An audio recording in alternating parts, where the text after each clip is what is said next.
पर्वतराज, हम सब यहाँ आपकी पुत्री के विवाह का प्रस्ताव लेकर आए हैं। हमारा सुझाव है कि देवी पार्वती का विवाह शिव से होना चाहिए।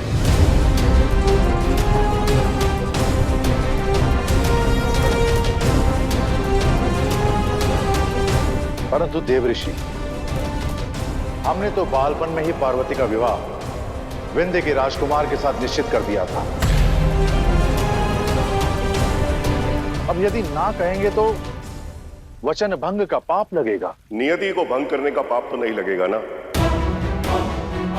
नियति ने शिव और पार्वती के लिए कुछ और निश्चित किया है, उसको कोई भी नहीं बदल सकता।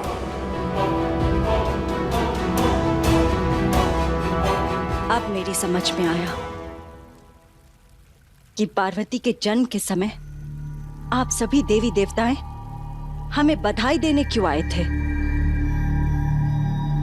देखिए, आप सभी पूज्य हैं और महादेव भी पूज्य हैं, परंतु पूज्य होने में और जमाता होने में बड़ा अंतर है।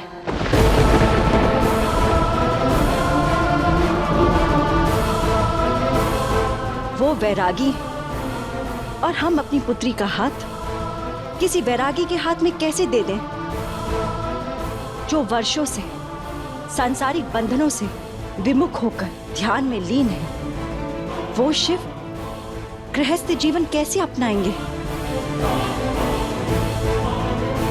एक बार एक मां के हृदय से सोचिए, वो केवल अपनी पुत्री की सुखद दाम्पत्य जीवन का स्वप्न देखती है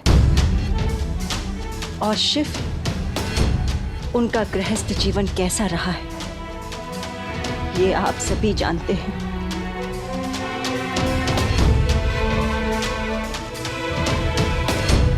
मैं जानबूझकर अपनी पुत्री को वैराग्य और विरह की अग्नि में कैसे झोंक दूं?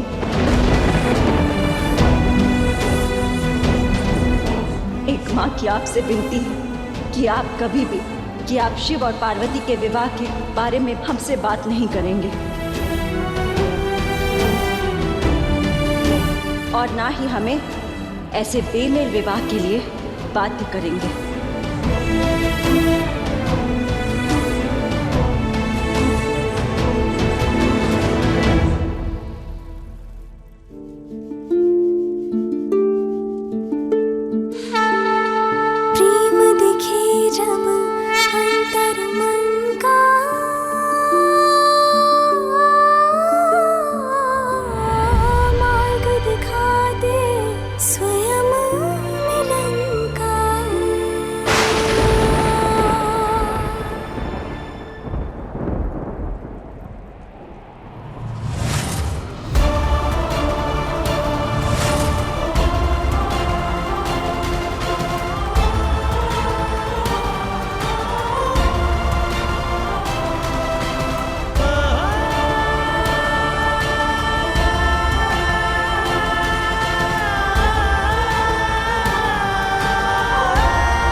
देवी, आप शिव के वैरागी होने के बारे में कह रही थी।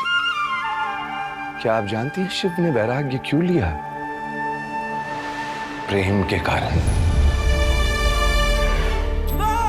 उनका इस संसार से मोह भंग इसलिए हुआ क्योंकि जिससे वो अपार प्रेम करते थे उन्होंने उसे खो दिया।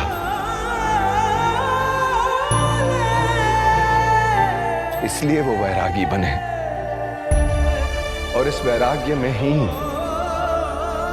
प्रेम की पराकाष्ठा है देवी। आप ही सोचिए, अपने जीवन साथी से इतना गहरा प्रेम करने वाला तो किसी सौभाग्यशाली को ही मिलता है। ऐसा क्या कारण है कि आप इतना हट कर रहे हैं?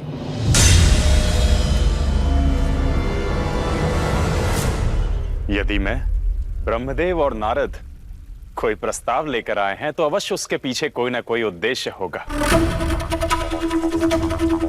हमने प्रजापति दक्ष और प्रसूति को भी समझाने का प्रयास किया था और अब आपको समझाने का प्रयास कर रहे हैं। बाकी सब आपके विवेक पर है।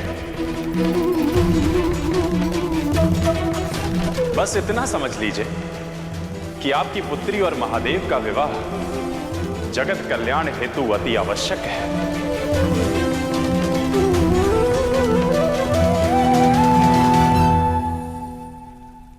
आप हमारी दुविधा को समझिए।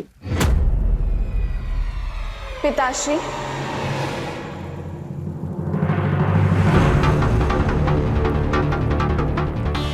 आपने तो वचन दिया था ना कि पार्वती की खुशियां आपके लिए सबसे ऊपर होंगी। गंगा, वो सदैव प्रसन्न रहे, इसलिए तो हमने विंध्यक जैसा योग्य वर चुना। परंतु पिताश्री, क्या आपने पार्वती से पूछा कि उसके मन में क्या है? वो किस में प्रसन्न है?